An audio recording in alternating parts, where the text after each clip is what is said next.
ನಾನು ಬೆಳಿಗ್ಗೆನೆ ಹೇಳಿದ್ದೆ, ಚೆನ್ನೈ ಹಾಸಿಗೆ ಹೊಚ್ಕೊಂಡು ಮಲ್ಕೊಂಡ್ಬಿಡುತ್ತೆ ಇವತ್ತು ಅಂತ ಹೇಳ್ಬಿಟ್ಟು ನಾವು ಮಾಡಿದ್ವಿ.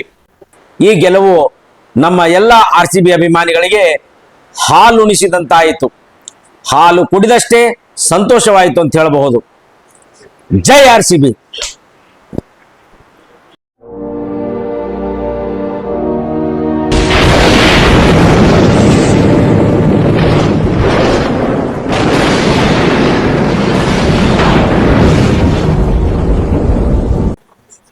ಎಲ್ಲರಿಗೂ ನಮಸ್ಕಾರಗಳು.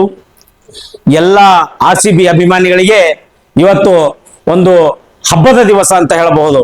ಯಾಕಂದ್ರೆ RCB ಅಭಿಮಾನಿಗಳಿಗೆ IPL ಕಪ್ ಗೆಲ್ಲೋದು ಎಷ್ಟು ಮುಖ್ಯನೋ ಅಷ್ಟೇ ಮುಖ್ಯ RCB Chennai match, RCB CSK match ಗೆಲ್ಲೋದು ಕೂಡ ಅಷ್ಟೇ ಮುಖ್ಯ ಆಗಿತ್ತು. ಈ 2026ನೇ IPL ಸೀಸನ್ ನಲ್ಲಿ RCB CSK ಮ್ಯಾಚ್ ಇರೋದು ಒಂದೇ ಆಗಿತ್ತು. ಈ ಒಂದು ಮ್ಯಾಚ್ ಗೆದ್ದಿದ್ದು ಒಂದೇ, RCB ಕಪ್ ಗೆದ್ದಿದ್ದು ಒಂದೇ ಆಗಿತ್ತು. ಈಗ ಆಡಿರುವ ಎರಡನೇ ಪಂದ್ಯದಲ್ಲಿ RCB ಈ 2 ವರ್ಷಗಳಲ್ಲಿ ಎಷ್ಟು ಭಯ ಹುಟ್ಟಿಸಿದೆ ಅಂತಂದ್ರೆ ಎಲ್ಲ IPL ತಂಡಗಳಿಗೆ ತುಂಬಾ ಭಯ ಹುಟ್ಟಿಸಿದೆ. ಯಾಕಂತಂದ್ರ ಇಲ್ಲಿರುವ ಘಟಾನುಘಟಿಗಳು ಸಿಂಹ ಸ್ವಪ್ನದಂತೆ ಕಾಡ್ತಾ ಇದ್ದಾವೆ.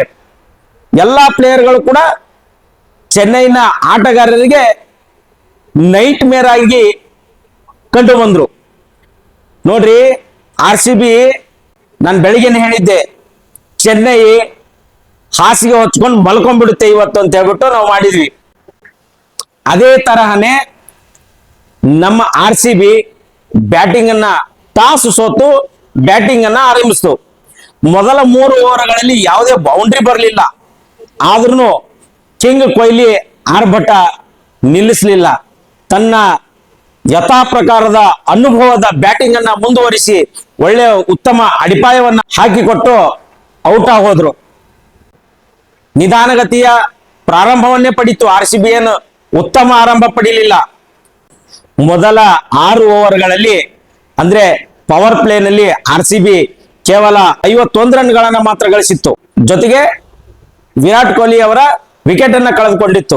ಇದು ಕೇವಲ ಯಾಕೆ ಹೇಳ್ತಾ ಇದೀನಿ ಅಂತಂದ್ರೆ RCBಗೆ ಇದು ಈ ಪವರ್ ಪ್ಲೇ ನಲ್ಲಿ ಕಡಿಮೆ ಮೊತ್ತನೇ. ಯಾಕಂದ್ರೆ RCB ಅಷ್ಟು ಬಲಿಷ್ಠ ತಂಡ ಯಾವುದೂ ಇಲ್ಲ. 70 ರನ್ಗಳನ್ನ ನಾವು ಟಾರ್ಗೆಟ್ ನಿರೀಕ್ಷೆ ಮಾಡಿದ್ವಿ. ಅದಕ್ಕಾಗಿ ಹೇಳ್ತಾ ಇರೋದು. ನಂತರ ಫಿಲ್ ಸಾಲ್ಟ್ ಮತ್ತು ದೇವದತ್ ಪಡಿಕ್ಕಲ್ ತಮ್ಮ ಯಥಾ ಪ್ರಕಾರದ ಆಟವನ್ನ ಮುಂದುವರಿಸಿದ್ರು. ಯಾವುದೇ ಕಾರಣಕ್ಕೂ ರನ್ ರೇಟ್ ಡೌನ್ ಆಗಲ್ದಂಗೆ ನೋಡ್ಕೊಂಡು ಹೋದ್ರು. ಫಿಲ್ ಸಾಲ್ಟ್ ಒಳ್ಳೆ ಆಟವನ್ನೇ ಆಡುತ್ತಿದ್ದರು. ಅವರು 30 ಬಾಲಿಗೆ 46 ರನ್ ಅನ್ನ ಗಳಿಸಿ ಔಟ್ ಆದರು.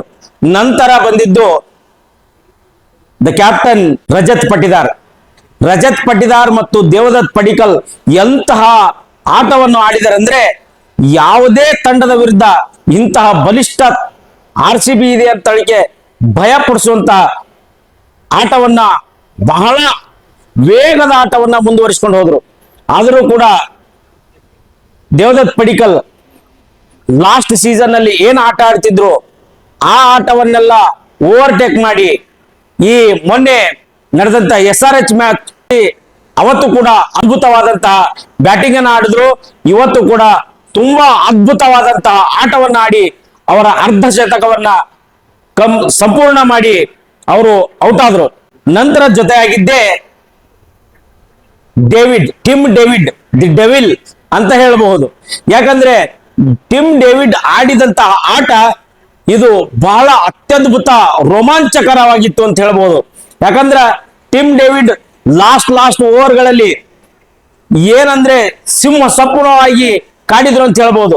ರಜತ್ ಪಾಟಿದಾರ್ ಆಗ್ಲಿ ಟಿಮ್ ಡೇವಿಡ್ ಆಗ್ಲಿ ಹೆಂಗಂದ್ರೆ ನಾ ಮುಂದು ನೀ ಮುಂದು ಅಂತೆ 6-4 ಗಳನ್ನ ಹೊಡೆದು ಬೌಂಡ್ರಿಗಳನ್ನ ಹೊಡೆದು ಬಹಳ ರೋಚಕವಾಗಿ 250 ರನ್ಗಳನ್ನ RCB ತಂಡ ತಲುಪುವಂತೆ ಮಾಡಿದಂತವರು ನಮ್ಮ ರಜತ್ ಪಾಟಿದಾರ್ ಮತ್ತೆ ಟಿಮ್ ಡೇವಿಡ್ ಅವರು. ಪ್ರತಿ ಓವರ್ ನಲ್ಲಿ ಕೂಡ 6-4 ಗಳನ್ನ ಕೊನೆಯ 4 ಓವರ್ಗಳಲ್ಲಿ ಇಬ್ರು ಕೂಡಿ 4 ಓವರ್ಗಳಲ್ಲಿ 78 ರನ್ಗಳನ್ನ ಗಳಿಸುವುದರ ಮೂಲಕ 250 ರನ್ಗಳನ್ನ RCB ತಲುಪುವಂತೆ ಮಾಡಿದ್ರು. ಇತ್ತ ಚೆನ್ನೈನ ಬೌಲರ್ಗಳು ನಾನು ಅಂತೇಳಿ ಚೆನ್ನಾಗಿದ್ದೀನಿ, ನಾನು ಭಾರಿ ಮಾಡಿದ್ದೀನಿ ಅಂತೇಳಿ ಸ್ಟಾರ್ಟಿಂಗ್ ಅಲ್ಲಿ ಎಲ್ಲರೂ ಮಾಡಿದ್ರು. ಆದ್ರೆ ಕೊನೆಯಲ್ಲಿ ಎಲ್ಲರೂ ನಾಯಿ ಹೊಡೆದಂಗೆ ಹೊಡೆದು ಮುಗಿಸಾಕ್ಬಿಟ್ರು. ಹೇಳ್ಬೇಕಂದ್ರೆ ನಮ್ಮ RCB ತಂಡದ ಎಲ್ಲ ಆಟಗಾರರು, ಬ್ಯಾಟ್ಸ್ಮನ್ಗಳು ಸಂಘಟಿತ ಹೋರಾಟವನ್ನು ಕೊಟ್ಟರು. ಯಾರ್ಯಾರು ಎಷ್ಟೆಷ್ಟು ಹೊಡೆದು ಅಂತಂದ್ರೆ ನೋಡೋಕಾದ್ರೆ ಫಿಲ್ ಸಾಲ್ಟ್ 30 ಬಾಲ್ಗೆ 46 ರನ್, ಕಿಂಗ್ ವಿರಾಟ್ ಕೊಹ್ಲಿ 18 ಬಾಲ್ಗೆ 28 ರನ್, ದೇವದತ್ ಪಡಿಕ್ಕಲ್ 29 ಬಾಲ್ಗೆ 50 ರನ್, ರಜತ್ ಪಾಟಿದಾರ್ 19 ಬಾಲ್ಗೆ 48 ರನ್, 6 ಸಿಕ್ಸರ್ಗಳನ್ನ ಬಾರಿಸಿ ಔಟ್ ಆಗದೆ ಉಳಿದರು. ಇನ್ನ ಕೊನೆಯದಾಗಿ ಟಿಮ್ ಡೇವಿಡ್ ಎಷ್ಟು ಹೊಡೆದಂತಂದ್ರೆ ಕೇವಲ 25 ಬಾಲ್ಗಳಲ್ಲಿ 70 ರನ್ಗಳನ್ನ, 3 ಬೌಂಡರಿ 8 ಸಿಕ್ಸರ್ಗಳನ್ನ ಬಾರಿಸಿ RCBಯ ಗೆಲುವಿನ ದಾರಿ ಸುಗಮವಾಗಿ ಮಾಡಿಕೊಟ್ಟರು. 251 ರನ್ಗಳನ್ನ ಟಾರ್ಗೆಟ್ ಅನ್ನ ಪಡೆದಂತಹ ಚೆನ್ನೈ ತಂಡ ತನ್ನ ಆರಂಭದಿಂದಲೇ ಆಕ್ರಮಣಕಾರಿ ಆಟವನ್ನ ಪ್ರಾರಂಭಿಸಿತು. ಮೊದಲಿಗೆ ಋತುರಾಜ್ ಗಾಯಕ್ವಾಡ್ ಅವರು 6 ಹೊಡೆಯೋದ್ರ ಮೂಲಕ ಆರ್ಭಟಿಸಿದ್ರು ಹೊರತು, ನೆಕ್ಸ್ಟ್ ಬಾಲ್ ಅಲ್ಲಿ ನಮ್ಮ ಜಾಕಬ್ ಡಫಿ ಇವತ್ತು ಕೂಡ ಹೇಸಲ್ವುಡ್ ಇಲ್ಲ ಅಂದ್ರು ನಾನಿದ್ದೀನಿ RCB ತಂಡಕ್ಕೆ ಆಸರಾಗಿ ಅಂತ ಹೇಳಿ ಸತತವಾಗಿ 3 ಓವರ್ಗಳಲ್ಲಿ 3 ವಿಕೆಟ್ಗಳನ್ನ ಕಳೆದುಕೊಂಡು ಕುಸಿತವನ್ನ ಕಾಣಿತು ಚೆನ್ನೈ ತಂಡ. ಸರ್ಫರಾಜ್ ಖಾನ್ ಒಬ್ಬ ಅರ್ಧ ಶತಕವನ್ನ ಗಳಿಸಿದ್ದು. ಕೃಣಾಲ್ ಪಾಂಡ್ಯ ತನ್ನ ಸ್ಪೆಷಲ್ ಬೌನ್ಸರ್ ಮೂಲಕ ಚೆನ್ನೈಯನ್ನ ತರಾಟೆಗೆ ತೆಗೆದುಕೊಂಡು ಒಂದೇ ಓವರ್ನಲ್ಲಿ 2 ವಿಕೆಟ್ಗಳನ್ನ ಪಡೆದುಕೊಂಡು RCBಗೆ ಗೆಲುವಿನ ದಾರಿ ಸುಗಮವಾಗಿ ಮಾಡಿಕೊಟ್ಟ ಕೃಣಾಲ್ ಪಾಂಡ್ಯ. ಇನ್ನ RCBಯ ಎಲ್ಲ ಬೌಲರ್ಗಳು ಕೂಡ ಸಂಘಟಿತವಾಗಿ ಟೀಮ್ ಸ್ಪಿರಿಟ್ ಅನ್ನ ತೋರಿಸುವ ಮುಖಾಂತರ ಒಳ್ಳೆಯ ಬೌಲಿಂಗ್ ಅನ್ನ ಮಾಡಿದ್ರು. ಜೇಕಬ್ ಡಫಿ, ಅಭಿನಂದನ್ ಸಿಂಗ್, ಕೃಣಾಲ್ ಪಾಂಡ್ಯ ತಲಾ 2 ವಿಕೆಟ್ಗಳನ್ನ ಪಡೆದ್ರು. ಅದರಲ್ಲೇ ಅನುಭವಿ ನಮ್ಮ swing master Bhuvneshwar Kumar 3 wicket ಅನ್ನ ಪಡೆದ್ರು.